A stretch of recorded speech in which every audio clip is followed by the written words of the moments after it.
Si intentas abrir The Elder Scrolls IV Oblivion Remastered y el juego se cierra, no se abre, no inicia o aparecen errores. Esto puede suceder porque tus controladores no están actualizados o los archivos de The Elder Scrolls IV Oblivion Remastered están dañados o corruptos. Así que en este tutorial te enseñaremos diferentes soluciones para reparar The Elder Scrolls IV Oblivion Remastered en Windows 11 y Windows 10.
Abre tu navegador y busca la descarga de la aplicación NVIDIA. Haz clic en el sitio oficial de NVIDIA en los resultados de la búsqueda.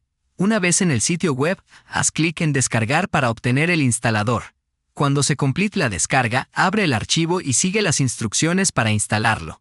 Acepta los términos y condiciones, y la aplicación se instalará automáticamente en tu computadora. Cuando se te solicite, elige entre Game Ready Driver o Studio Driver, según tus necesidades, y haz clic en Siguiente.